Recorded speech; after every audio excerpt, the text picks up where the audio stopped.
Hi friends, आपका हार्दिक स्वागत है आपके अपने यूट्यूब चैनल पर। आज हम शुरू करने जा रहे हैं क्लास 10th के लिए चैप्टर 3। ठीक है, एक्सरसाइज 3.1 पढ़ेंगे हम। तो चैप्टर यहाँ पर नाम क्या है भाई? Pair of linear equation in two variable. तो देखिए, पेयर का मतलब क्या हो गया? जोड़ा, यानी कि दो होंगे। लीनियर इक्वेशन, तो लीनियर इक्वेशन क्या होती है? जिसमें वेरिएबल की डिग्री, वेरिएबल की पावर मैक्सिमम कितनी हो? 1 हो। ठीक है, इन टू वेरिएबल, दो वेरिएबल होंगे। तो वेरिएबल क्या होते हैं? अल्फाबेट होते हैं, एबीसीडी के अक्षर होते हैं। मतलब जिनकी वैल्यू चेंज होती रहे उनको हम क्या बोलते हैं? वेरिएबल। और जिनकी वैल्यू फिक्स रहे उनको क्या बोलते हैं? कांस्टेंट। तो पेयर होगा यानी कि जोड़ा होगा, लीनियर इक्वेशन होगी और टू वेरिएबल में होगी।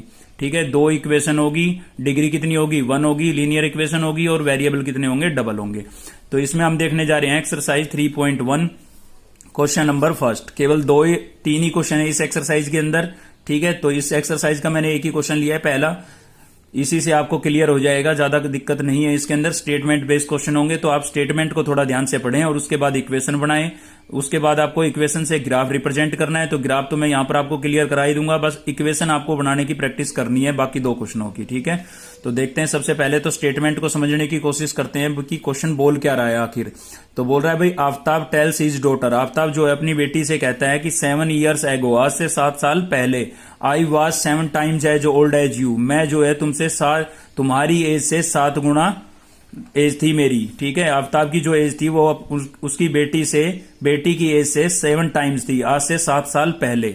जैसे बेटी की एज अगर 5 years थी तो पिता की एज 35 years थी, 7 times। ठीक है, ऑल्सो 3 years फ्रॉम नाउ, आज से 3 साल बाद, आने वाला टाइम मतलब।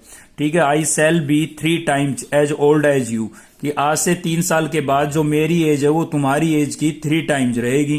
तो आपको क्या करना है भाई? Represent this situation algebraically. Algebraically मतलब इक्वेशन रिप्रेजेंट करनी है और ग्राफिकली मतलब ग्राफ बनाना है। तो चलिए देखते हैं, क्वेश्चन से ही आपकी इक्वेशन बनेगी। तो स्टेटमेंट को आप ध्यान से समझते रहें। सबसे पहले तो मैं आपको बता देता हूं कि एज रिलेटेड अगर कोई क्वेश्चन होता है तो हमेशा हम प्रेजेंट एज लेट करते हैं। तो यहां पर लेट कर लेंगे, let the present age of Aftab. क्या लेट कर लिया भाई? एक्स। ठीक है, और उसके बाद let present age of his daughter, तो उसकी डॉटर की जो एज है वो हमने क्या लेट कर लिया? वाई लेट कर लिया। अब यहां पर इसने बोला था कि 7 years ago, आज से 7 साल पहले। तो 7 years ago age of Aftab, Aftab की एज क्या हो जाएगी? आज कितनी है भाई? एक्स। तो 7 साल पहले कितनी होगी? X minus 7। भाई पास्ट की बात कर रहा है तो पास्ट में तो एज कम होगी ना, जितने साल हम पीछे जाएंगे उतने साल कम होते चले जाएंगे।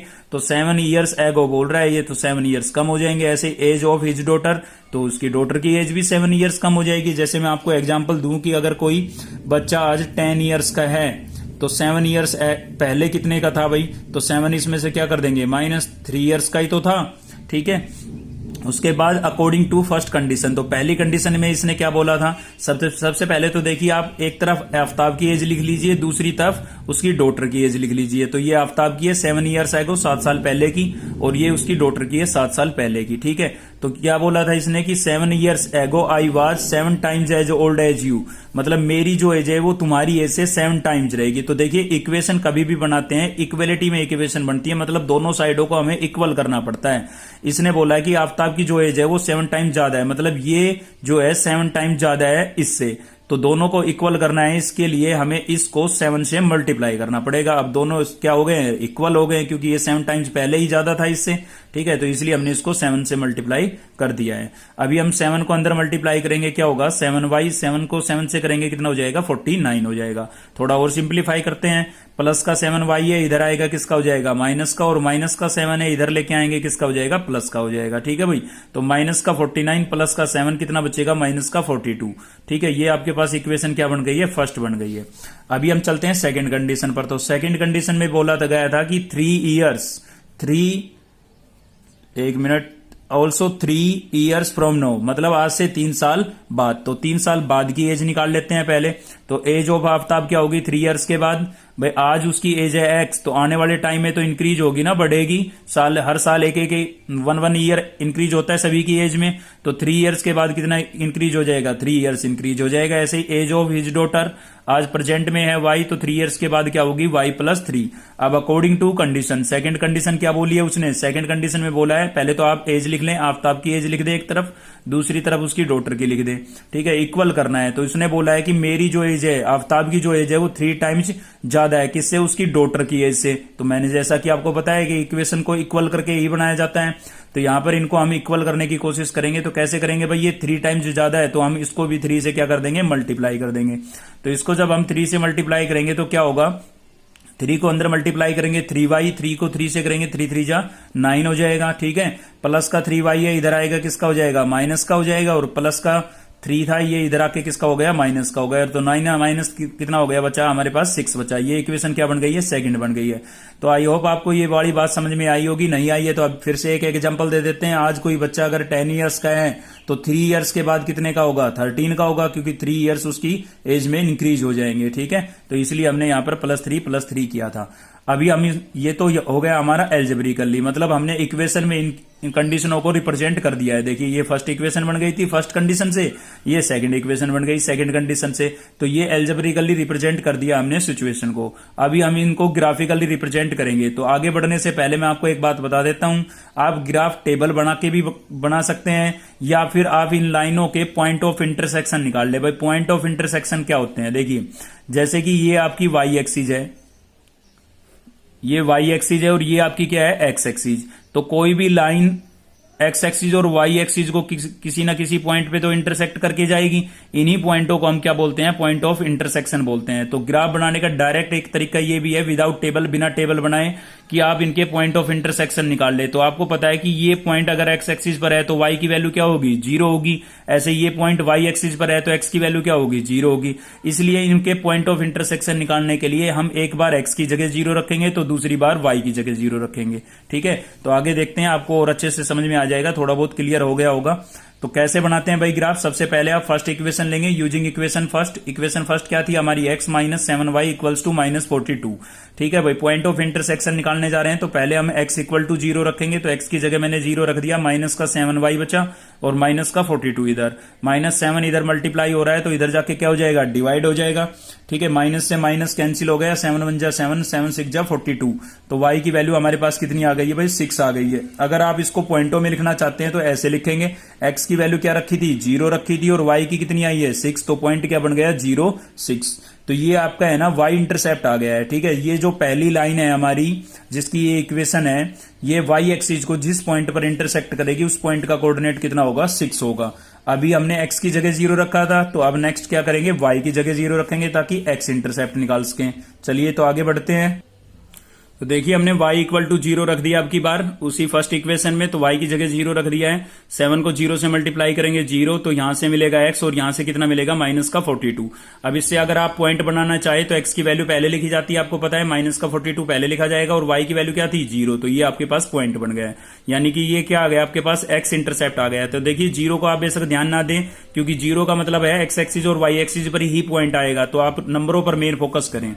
अब चलते हैं सेकंड इक्वेशन पर। इसी प्रकार से सेकंड इक्वेशन के पॉइंट ऑफ इंटरसेक्शन निकालेंगे हम। तो सेकंड इक्वेशन लिए हमने यूजिंग इक्वेशन सेकंड, क्या थी? x minus 3y equal to 6। अब यहां पर भी ऐसा ही करेंगे, पहले x इक्वल टू 0 रखेंगे, x की जगह 0 रखेंगे, ठीक है। यहां से मिलेगा आपको माइनस का 3y और इक्वल टू कितना हो गया? 6। तो माइनस का 3 यहां पर मल्टीप्लाई हो रहा है, इधर जाके क्या हो जाएगा? डिवाइड हो जाएगा। तो भाई 3 1 जा 3, 3 2 जा 6। तो y इक्वल टू कितना मिल गया? -2। तो पॉइंट क्या बन गया हमारा? 0 -2, ठीक है। x की वैल्यू 0 रखी थी और y की कितनी आई है? -2 आई है। अब की बार y इक्वल टू 0 रख देंगे, तो y की जगह जब 0 रखेंगे तो यहां पर हो गया 3 इंटू 0 क्या हो जाएगा? 0। तो x की वैल्यू कितनी मिल गई? 6। तो x की वैल्यू मिली 6 और y की क्या रखी थी भाई? 0। तो ये हो गया है, ठीक है। तो हमने दोनों लाइनों के क्या निकाल लिए हैं? पॉइंट ऑफ इंटरसेक्शन निकाल लिए हैं, कि हमारी ये जो लाइनें हैं एक्स एक्सिस और वाई एक्सिस को किन पॉइंटों पर इंटरसेक्ट करेगी। अभी हम इनसे ग्राफ रिप्रेजेंट करते हैं। तो ग्राफ बनाते हैं। ग्राफ में आपको अच्छे से पता होगा ये चीज कि जो ये वर्टिकल लाइन होती है ये आपकी क्या होती है? वाई एक्सिस होती है, और जो हॉरिजॉन्टल लाइन होती है ये क्या होती है? एक्स एक्सिस होती है। तो एक्स एक्सिस में राइट साइड की तरफ तो पॉजिटिव नंबर होते हैं और लेफ्ट साइड की तरफ कैसे नंबर होते हैं? नेगेटिव होते हैं। ऐसे वाई एक्सिस में ऊपर की तरफ पॉजिटिव और नीचे की तरफ कैसे नंबर होते हैं? नेगेटिव होते हैं। अब हमने पॉइंट ऑफ इंटरसेक्शन निकाला तो वहां से हमें पता लग गया भाई मैक्सिमम नंबर देख लिया करो आप। यहाँ पर -2 है, यहाँ 6 है, यहाँ पर माइनस का 42 है, उधर 6 आया था प्लस का, तो मैक्सिमम नंबर कितना है? 42 है। तो हमें 42 तक जाना है। अब देखिए सीधी सी क्लियर सी बात है, अगर हम 1 2 3 दिखाएंगे तो बहुत लंबा हो जाएगा, ठीक है, नोटबुक के अंदर भी नहीं आएगा। तो ऐसे केस में जब वैल्यू ज्यादा हो तो आप गैप भी ज्यादा रख लिया करो। तो हमने यहाँ पर 6 का गैप रखा है। प्लस का 6, 12, 18, 24, 30, 36, 42। ठीक है, ऐसे इधर -6, -12, -18, -24, -30, -36, -42। सेम यहां पर भी 6 के गैप से और यहां पर भी 6 के गैप से। तो अब इक्वेशन कैसे बनाएंगे?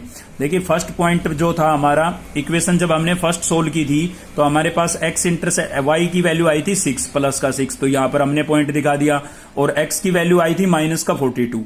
जब हमने फर्स्ट इक्वेशन को सोल्व किया था तो y की वैल्यू प्लस का 6 और x की वैल्यू -42 आई थी। मैंने आपको पहले बोला 0 का मतलब खाली पॉइंट x एक्सिस और y इंटरसेप्टर y एक्सिस पर लाई करेगा। इसका मतलब सिर्फ ये है, अगर y की वैल्यू 0 है तो पॉइंट x एक्सिस पर आएगा, x की वैल्यू 0 है तो पॉइंट y एक्सिस पर आएगा। तो आप नंबरों पर मेन फोकस करें। तो पहले केस में पहली इक्वेशन को जब हमने सोल्व किया तो y की वैल्यू 6 और x की -42 आई थी। ठीक है भाई, तो ये दोनों पॉइंट दिखाएंगे आप, और स्केल की हेल्प से इनको मिलाते हुए आगे बढ़ा देंगे। मेरे पास स्केल नहीं था, मैंने हाथ से ड्रा किया है। ठीक है, आगे बढ़ते हैं। तो इक्वेशन सेकंड में भी हमारे पास 2 पॉइंट आ गए थे। x की वैल्यू एक तो प्लस का 6 आई थी और y की वैल्यू कैसी आई थी? -2 आई थी। तो आपको पता भाई यहाँ पर -6 है तो इससे पहले ही -2 आ जाएगा। आप अंदाजे से ले लें।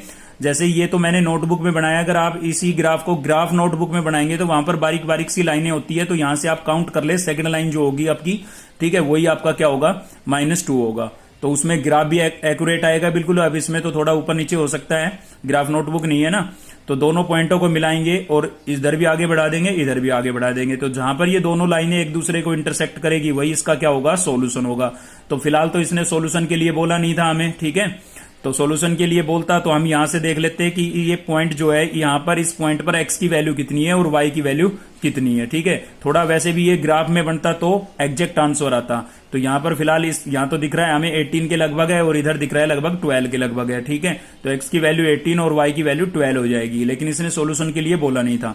तो ये इस एक्सरसाइज के अंदर केवल 3 ही क्वेश्चन है, जिसमें से एक मैंने आपको अच्छे से डिटेल में समझाया है। इसकी हेल्प से आप बाकी के 2 क्वेश्चन भी कर सकते हैं।